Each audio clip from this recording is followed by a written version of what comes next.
Good afternoon. We are gathered here today to honor our friend and colleague, Rhonda Hunter, as she takes the judicial oath of office and is sworn in as the judge of the 303rd Judicial District Court. This day is long overdue, and we could not be prouder of our dear friend. I'm Christina Melton Crain, and I'm honored to serve as your Master of Ceremonies. In addition to our program guests seated at the dais, we are also honored to have the following special guests with us today. Dean Jennifer Collins, Dean of the SMU Dedman School of Law.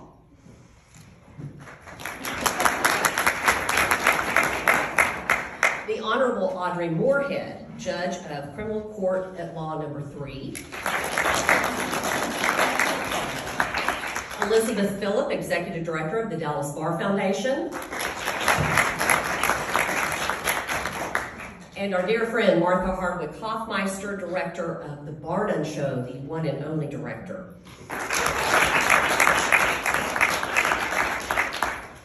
At this time, in honor of our country, please stand for the Pledge of Allegiance, to be followed by the National Anthem.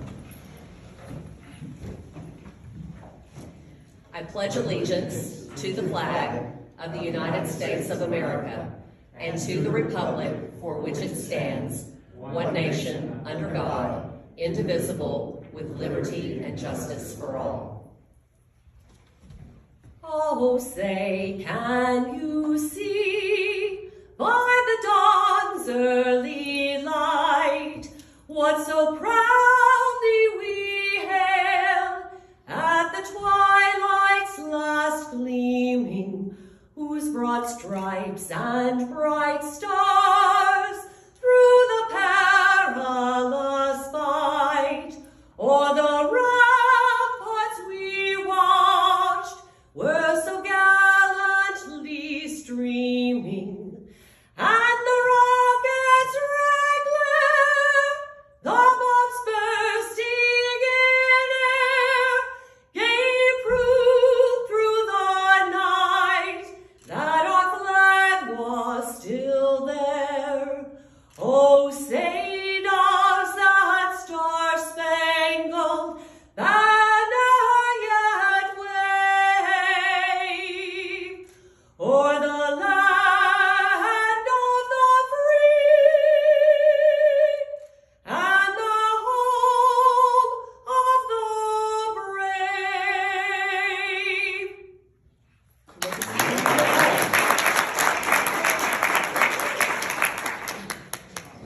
It now gives me great pleasure to introduce a dear friend and trailblazer, the Honorable Carolyn Wright. With her historic 2009 appointment by Governor Rick Perry as Chief Justice of the 5th District Court of Appeals, Carolyn Wright led the largest intermediate appellate court in Texas, with 13 justices serving 6 Texas counties. Now retired, she was the first African American to serve as Chief Justice on any of the 14 intermediate courts of appeal in Texas, and the first African American woman to win a multi-county election in Texas history. A Texas judge for over 30 years with civil, family, criminal, and mediation experience, Chief Justice Wright served as a practicing attorney, Dallas County Associate Judge, and State District Judge before being appointed as a justice on the Court of Appeals by Governor George W. Bush in 1995. Over her storied career, she has authored thousands of legal opinions in cases involving legal issues in every area of Texas law. Tireless in her efforts to improve the Texas judicial system, Chief Justice Wright has been richly generous with her time, actively involved and participated as a member of faculty, as a mentor, and as a leader in many organizations, including the Texas Bar Foundation, the Dallas Bar Association, the Texas Center for the Judiciary, and the National Judicial College. Chief Justice Wright has been recognized by a long list of distinguished organizations. Her many awards include the National Association of Women Lawyers Leadership Award, the American Bar Association Business Sections Award for contributions to women and proficiency in law, the Yellow Rose of Texas Award for significant contributions to her community, and last but definitely not least, her induction into the Texas Women's Hall of Fame in recognition of her 30 years of public service. Bringing things closer to home, Chief Justice Wright has been trying to get Rhonda on the bench since 1998, when Rhonda first ran for judge. Well, Chief, here we are, and what a great day it is. Please give a warm welcome to Chief Justice Carolyn Wright.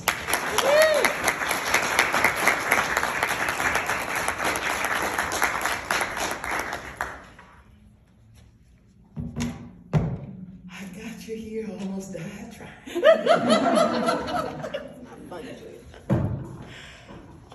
It is a great day indeed. We are here to celebrate the ceremonial investiture of Judge Rhonda Hunter as State District Judge of the 303rd Judicial District Court.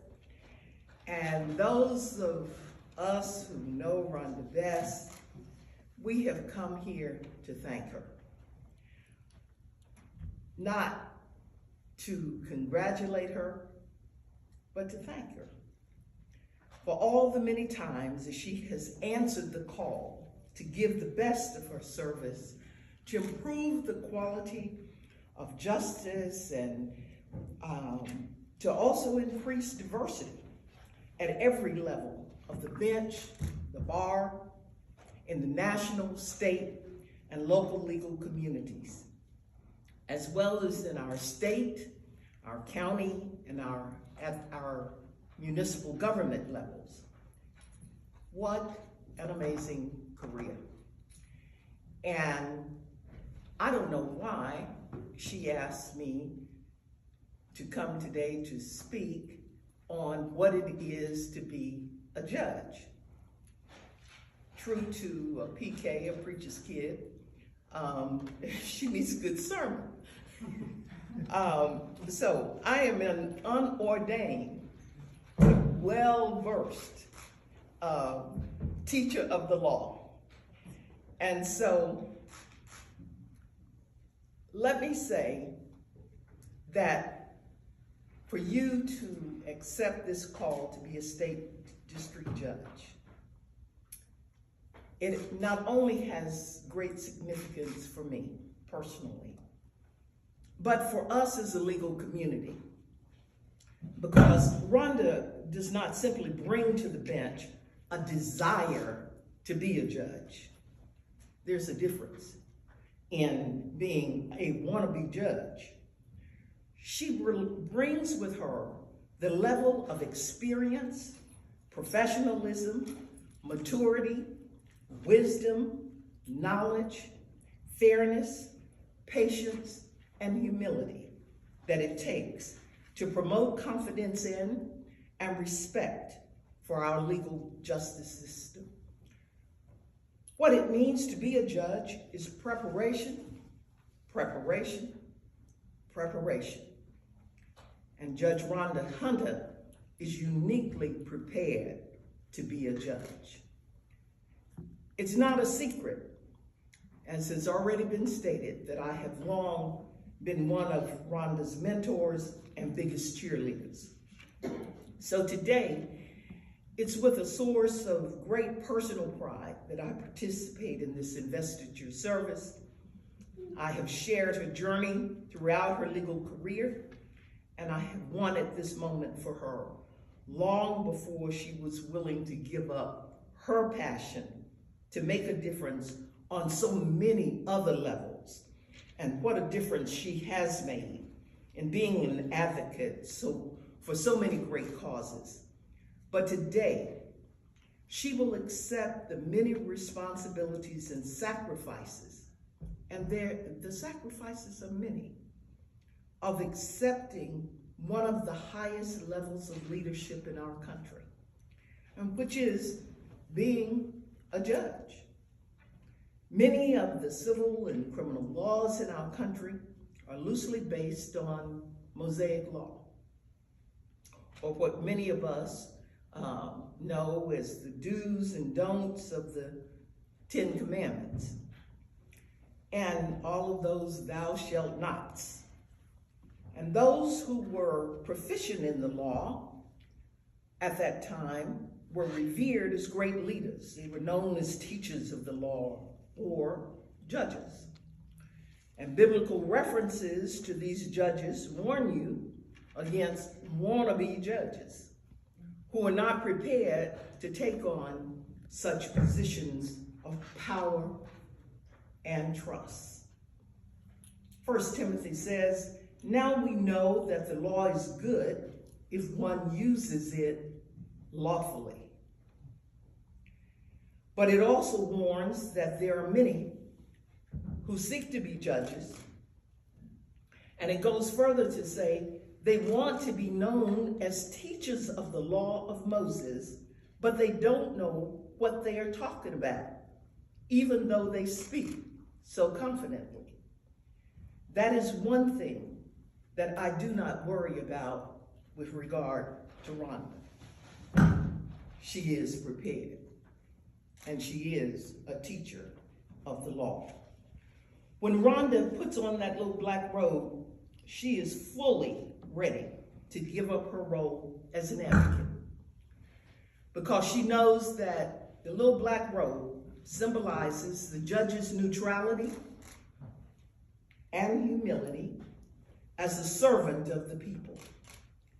It is the way that judges show their solidarity with all other judges who are united by their solemn oaths in the same common responsibility to uphold the Constitution and the rule of law. Once a judge takes the oath of office and places the black robe on, all vanity, arrogance, impatience, insecurities, biases, rudeness, it must be cast off and replaced with humility and simplicity. To the public, the face of a judge is a symbol of prestige, intellect, patience, honor, and respect for government power and authority, which should be used to effectuate the cause for justice. And it should not be abused for personal ambition or gain. As judges, we symbolize the highest standard of professionalism in the legal profession that encompasses a much broader concept than just legal ethics and proper judicial conduct. When we talk about the professionalism of judges, it includes not only civility amongst members of the bench and bar, but also competency, integrity, respect for diversity, for different cultures, and for all who appear before the court, and indeed the rule of law itself. It also means participation in continuing legal education. Just because you think you know it all today, every time the legislature meets, the law changes, and you won't know it the next legislative session. So you've got to continue with continuing legal education. And at all times, conduct by members of the judiciary, as I said before, should exceed the minimum ethical requirements, both on and off the bench.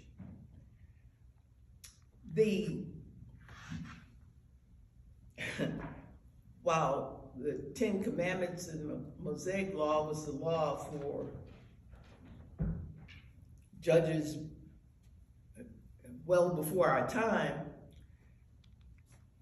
the Code of Judicial Conduct is what we call the Bible of Judges. And it sets out all of the do's and don'ts and cans and cannots. And I urge you to read it.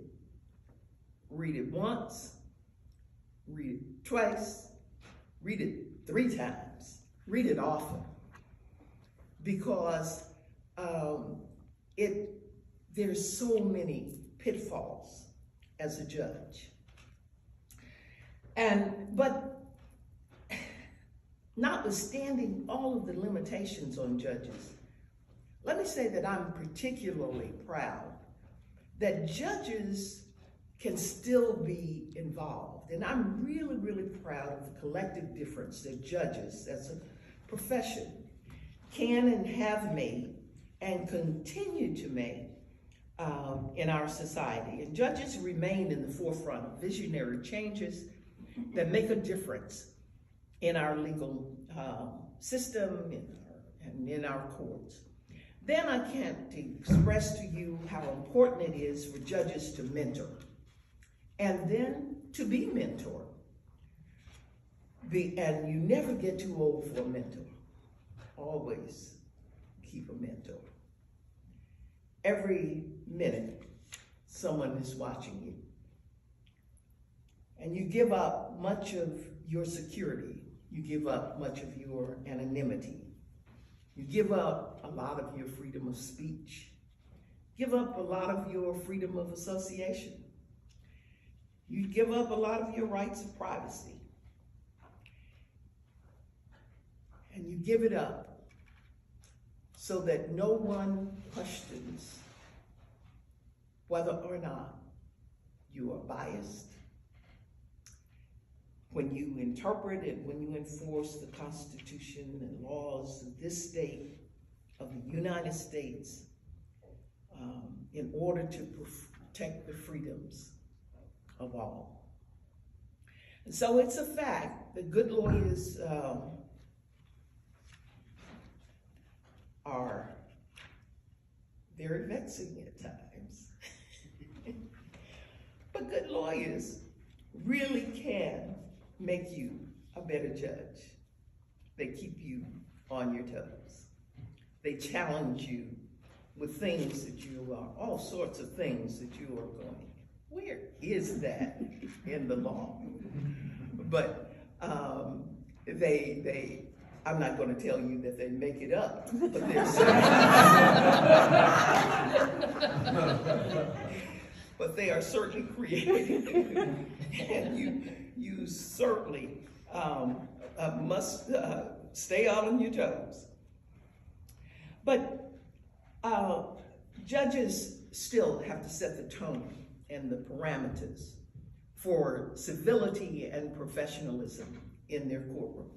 Sometimes it gets pretty heated, and they have to take a break and ask the lawyers to come in chambers and talk to you, or tell them, counsel, please don't talk to each other, talk to the court. And I know that you are not talking to the court in the tone that you're talking to each other, right?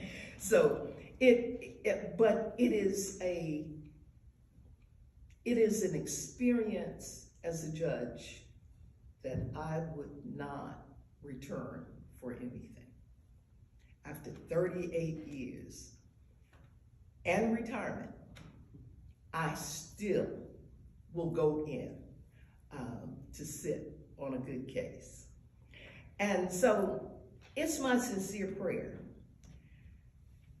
that all of those who wear the black robes in our judiciary will always be strong, that they will be independent, they will be respected and committed to the cause of justice, and make every attempt.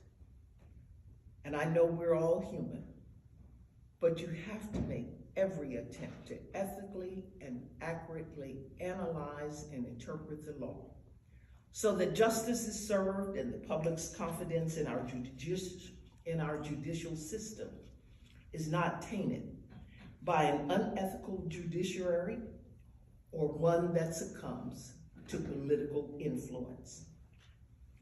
So Judge Hunter, that's what being a judge for 38 years has meant to me.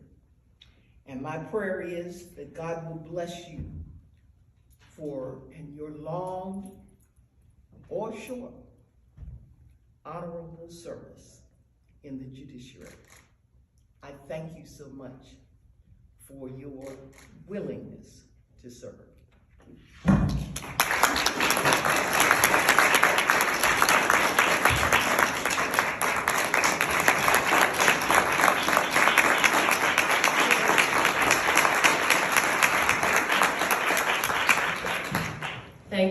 Justice Wright, goes without saying, it is an honor in many ways to have you present with us today. So thank you.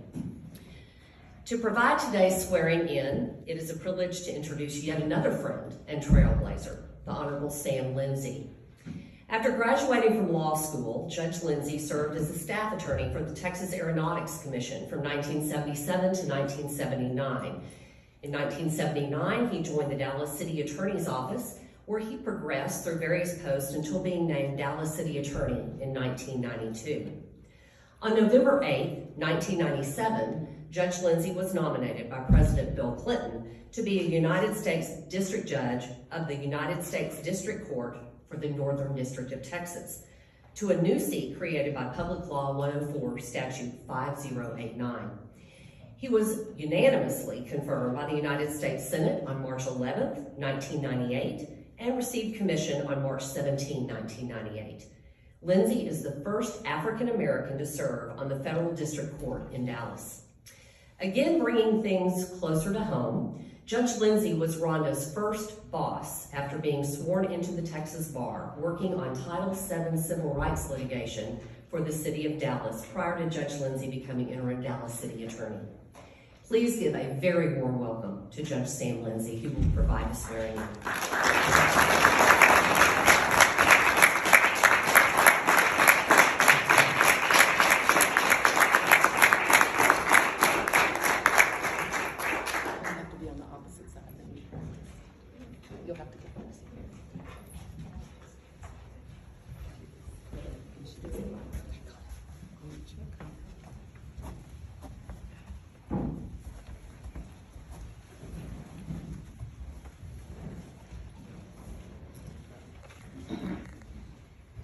Let me say this before we get started. As stated, I've known Judge Hunter for a long time. As the young people would say, it's been a minute or two. I've always admired her work, and I'm really pleased that she has achieved this honorable position.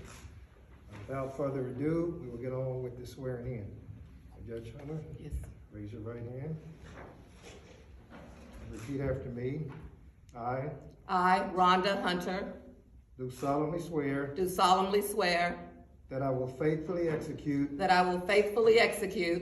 the duties of Judge of the 303rd Judicial District Court, Judge of the 303rd Judicial District Court, Dallas County of the State of Texas, and will, to the best of my ability, preserve, protect, and defend the Constitution and laws of the United States and of this state, so help me God.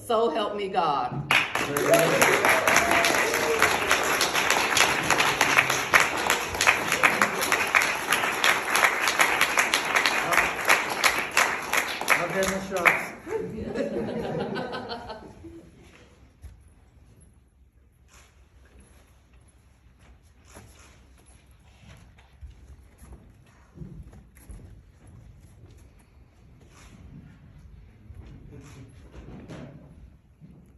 Yeah, they went off and left me. That's what Judge Sam said. Thank you all.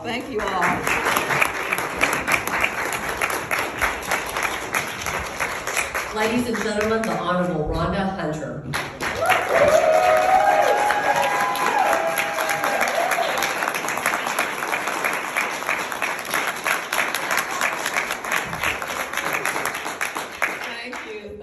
Thank you so much. I want to take this opportunity to give thanks to God, give thanks for this day, and give thanks specifically to several people. First of all, thank you, Chief Justice Carolyn Wright. Funny that she talked about preparation, because Justice Wright was on the family law bench several decades ago when she called me one morning, and I picked up the phone and I said hello, and she said, yes, this is Judge Wright. I said, hi, Judge Wright, how are you doing today? I'm doing great. She said, I have a case where a man needs to be defended, and it's termination of parental rights case. And so I thought I could give you a call and see if you could do that. And I said, well, of course, Justice Wright. Of course I can defend this man, especially at your request. She says, great. The jury trial starts at 1 o'clock. We'll see you then. And hung up.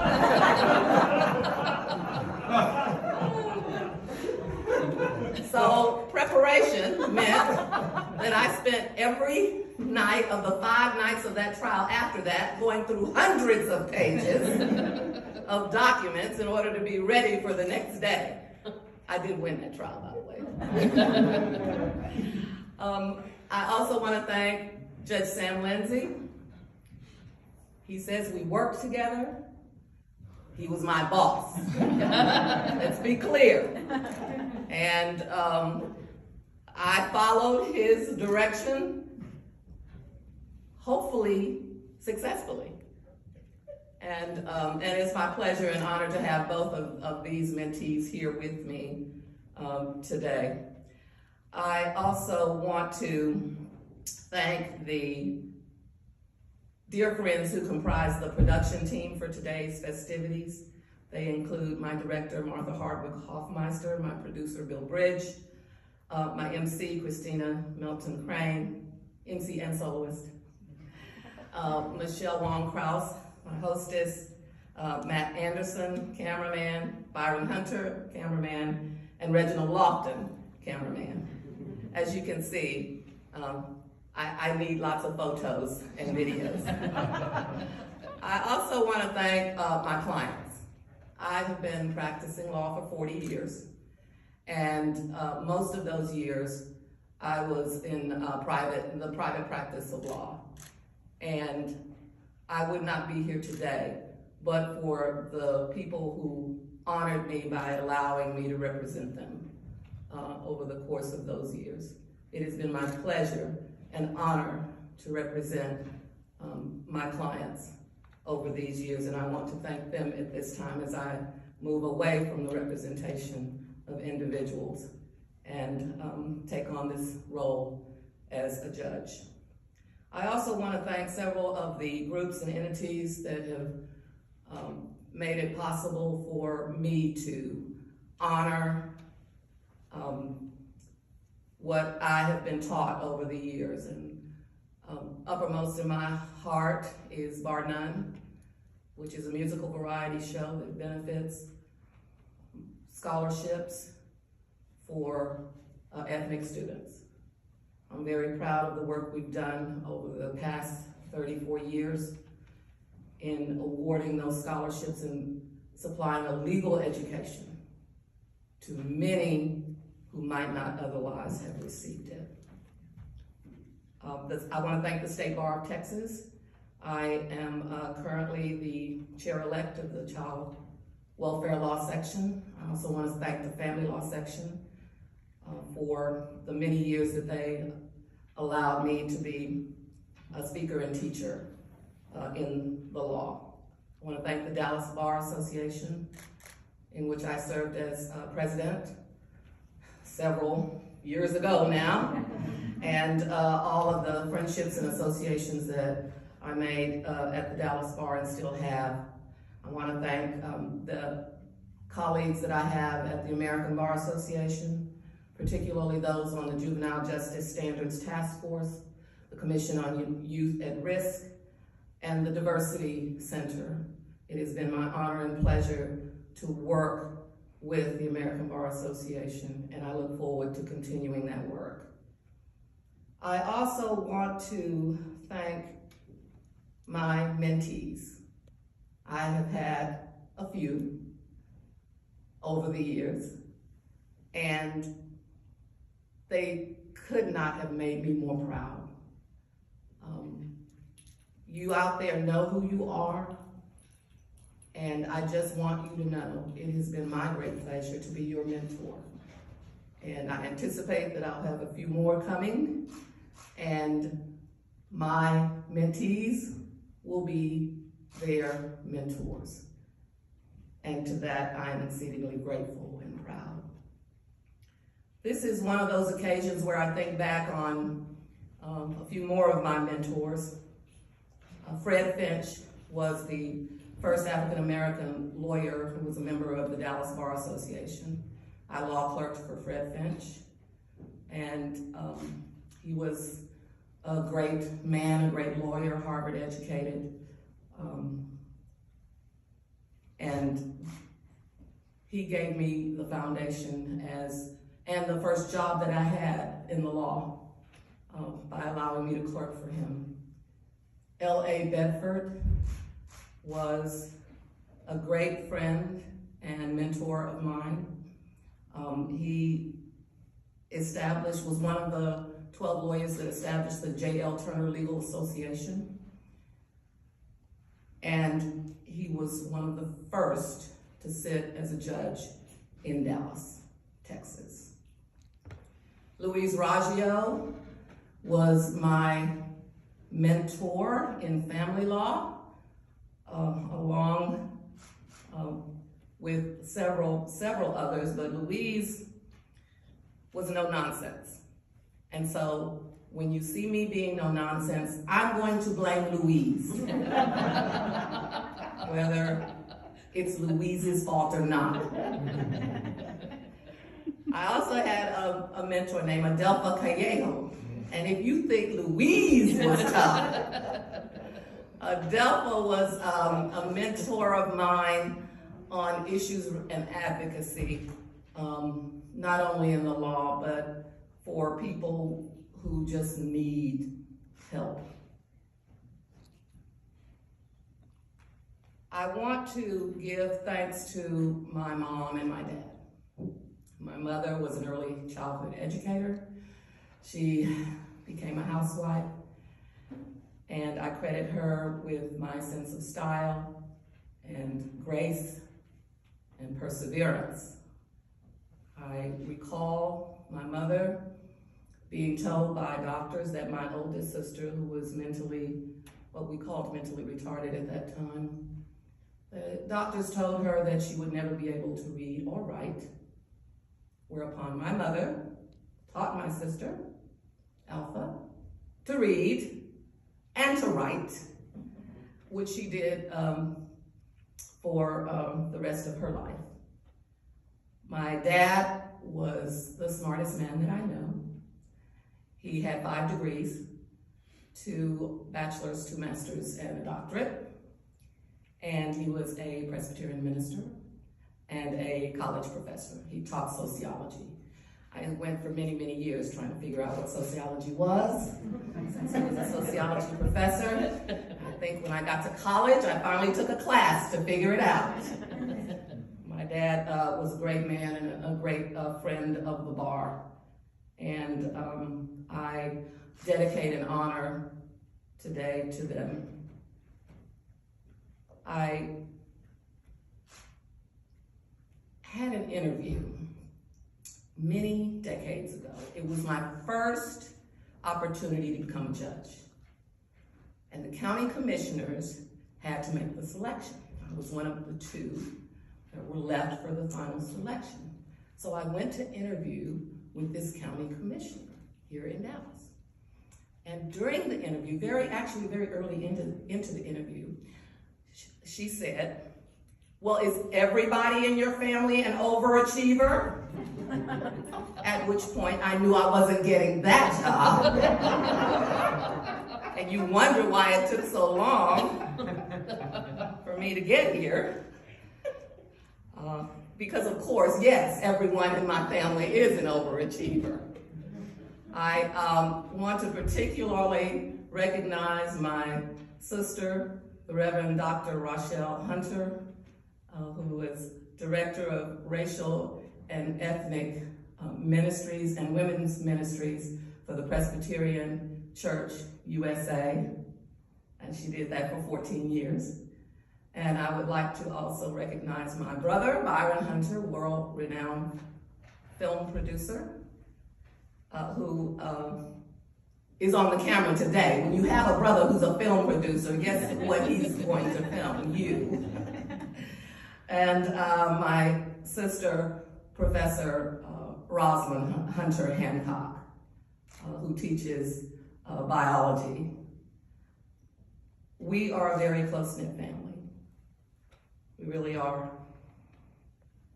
As is everyone that I have mentioned here today. I appreciate SMU for allowing us to have these festivities here today. I appreciate the students who are here today at my invitation because, as you said, you never stop being a mentor as well as being a mentee. And I appreciate all of you. All of you have given me the strength, the courage, and the insight to do this job that I am embarking on. And I thank you for all of that. Thank you very much.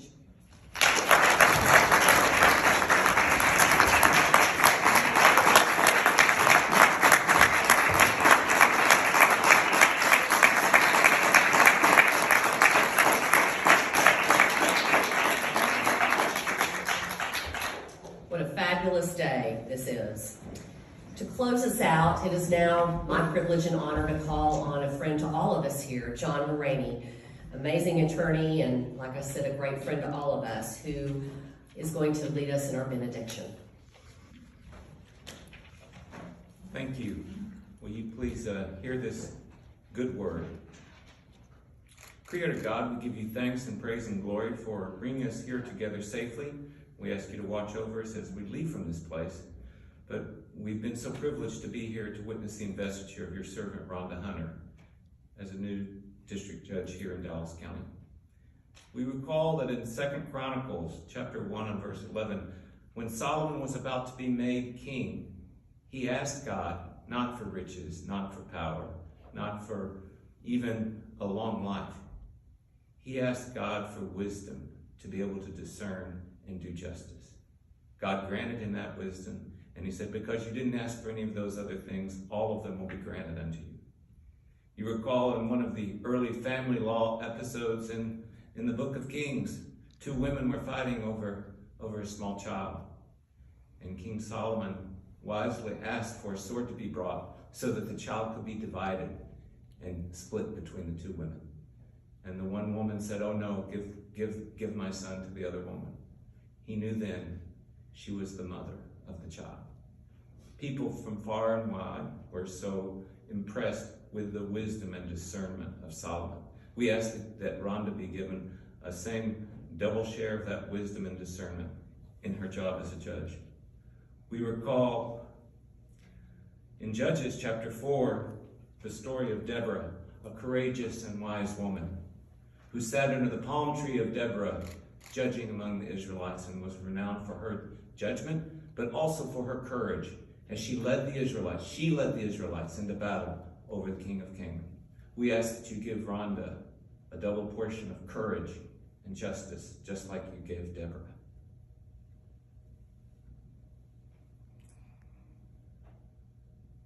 Dear God, we ask that you please watch over Rhonda, her court, her staff, all the participants, and keep them safe from all harm.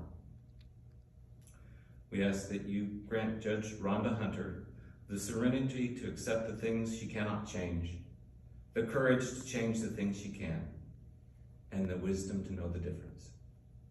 Amen. May we go in peace. That concludes our program today. Again, congratulations to Judge Rhonda Hunter. It's been a wonderful afternoon. Thank you all for attending. Safe travels.